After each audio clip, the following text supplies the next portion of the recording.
you talk about Pentecost a little bit and the story behind that poem? Sure.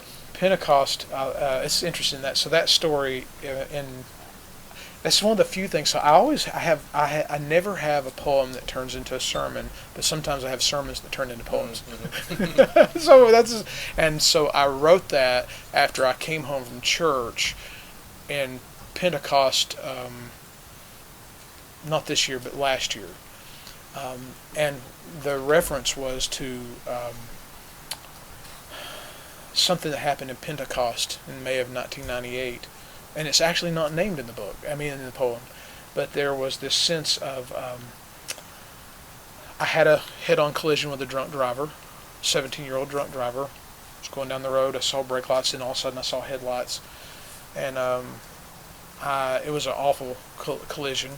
Um, and the driver in front of me had swerved and barely missed, and I got hit head on. And so I was very injured, very scared. Come to, and there's blood and steam and shattered glass, and I can't move because I'm trapped in the car. And all I could hear was this voice, and it was the driver of the car. I still don't know who he was, his name. I think he told me he was a dentist, which kind of made me feel better because that sounded medical. But he came up and he said, I remember, I can still hear his voice. He came up beside me and he said, through the back, he said, "Everything's okay. Help is on the way. You're going to be okay."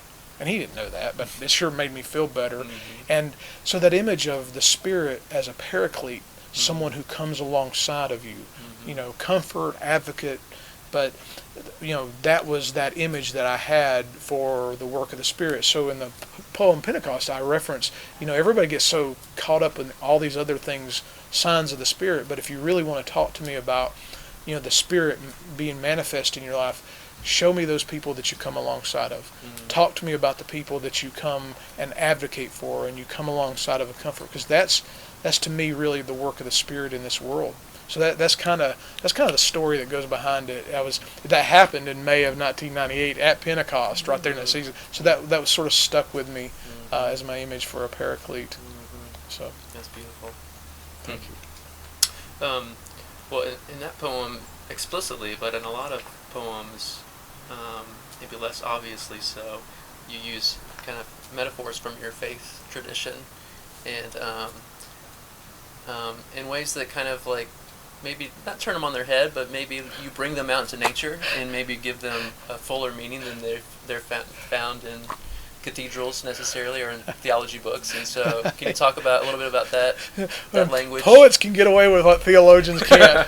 In fact, I say this all the time. I'm pretty sure the writers of the Gospels were poets. I think I love the language. Our Christian faith, my faith tradition, is so rich with such wonderful language, and it has power.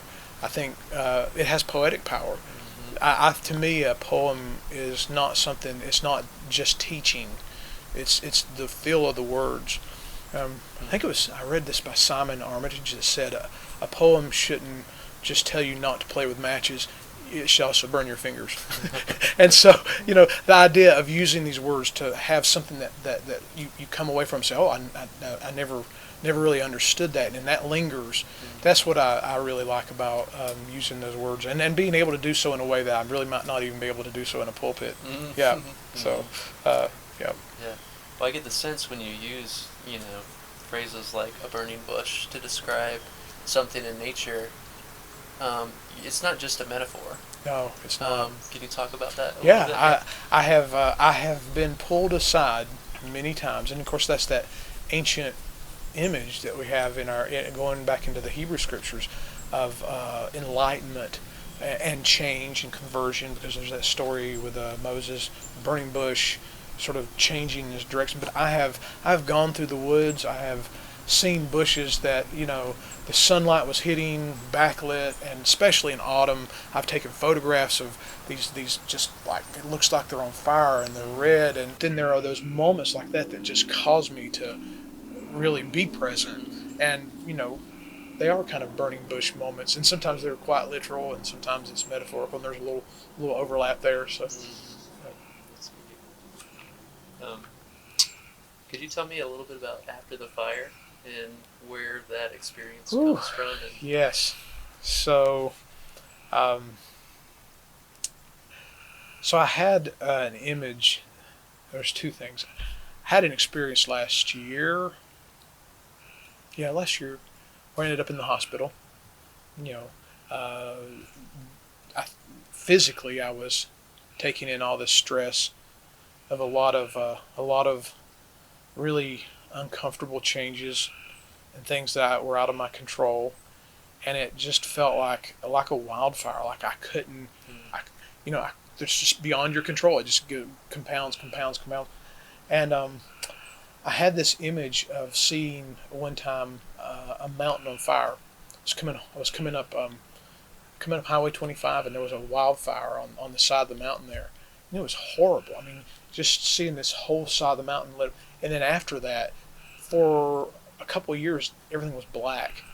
Oh, I was surprised by it. It just didn't take long before everything started turning green and all these small trees. And now it's when the sunlight hits, one of the prettiest views. It just didn't take long for life to return. But I remember thinking, oh, this is going to be charred and ugly forever. And I was surprised. There is an end to that. Even after the fires come through, there's hope. And so that's really what you can't be safe, but you can be for sure that there will be new life. Yeah. I think in that poem, you use the word orange in a way that just, I don't know why, but it just kind of grabs me. And it kind of made me think about colors for you. And that you, I think you say in one poem something along the lines of, what colors taste like. I think that's a phrase you use. And then you've got a whole series of poems based on colors. And so can you talk about colors as a theme in your poetry? Sure. So I didn't know I had this condition. I didn't know there was a name for it until maybe a couple of years ago. I think someone at the gallery at Flat Rock, told me the actual scientific name for this. And I always thought it was weird. I didn't talk about it too much, but I do, and that makes sense why I was drawn to painting and photography, is that I experienced, I feel colors. So many times if you ask me how I'm feeling, I'll say, oh, this feels golden, or oh, this feels really brown, or really green, dark green, and people are like, what in the heck does that mean? But it's not all the colors that you normally associate with feelings you associate with colors. So for me, instead of blue being sadness, like I've got the blues. Blue is for me, the way I experience deep blue is a really almost spiritual thing, and that's why it's called beyond. Sort of this mystery, that blue hour between sunrise and dawn and sunrise and dusk and sunset, and that blue hour. Yeah, that's great. Well, it's gripping as images throughout your poems, and just kind of captures this picture that I've often seen in your photographs, but it comes through in your poems in beautiful ways. Yeah. Most of the time, I have no idea what I'm doing when taking photos or writing poems, but I can tell you the color. I can tell you the color I'm in both. Yeah. What's interesting is as I was reflecting on your poems and my experience of your poems, and I feel like a lot of poets are sometimes you get a sense that they're working towards this huge end that leaves you in a gasp. But for your poems, the way I experienced is the beauty was along the journey, along the way. Thank you. And I kind of got this image of you, and I've heard you talk about this before. But when you're doing photographs in nature, you're often off the trail, like on your belly, taking a picture of a wildflower somewhere. And that was my experience of your poems as well. Is that all along the way there are these little spots where you could just veer off and just get down and gaze at something. I hope so. Yeah. So. One thing I loved about your series on the colors there in the book was I got this feeling of John O'Donohue, because you end all those poems with a sort of blessing. Yeah. And I feel like a lot of your poems in this collection perform the act of blessing. Can you talk about that dynamic a little bit? So if you were to ask me right now what it is I want to do with my life, and what it is I would tell this. I think I've said this several times, even in the last few weeks. The only real thing I know I want to do with my life, that I feel called to do, is to bless the world.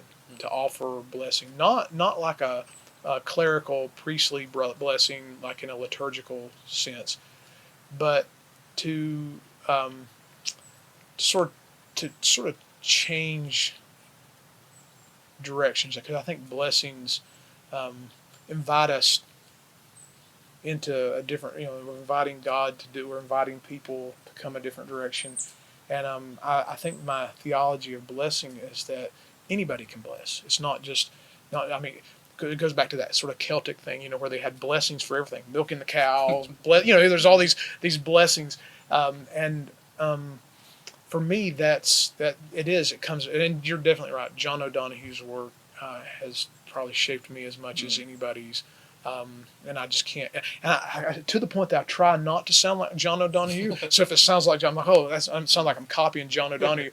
But I change it. But then when I go back, I'm like, yeah, oh gosh, it does sound like it. And I think he experienced colors and that kind of thing too. But yeah, the idea of blessing is um, central to how I want to spend the rest of my life, whatever years I have. Yeah, yeah. Well, we've gotten a cue a few times that we're like a good conversation. We've gone at least twice as long as we had planned, so that's great. It's just so comfortable here. Yeah, I could stay here all night.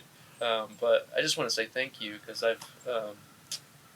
this book has been a gift to me already, as I read it the first time through, and I know in years and years to come it will be. So just hoping that everyone can pick up a copy of Blue Mountain Poems from the gallery at Flat Rock.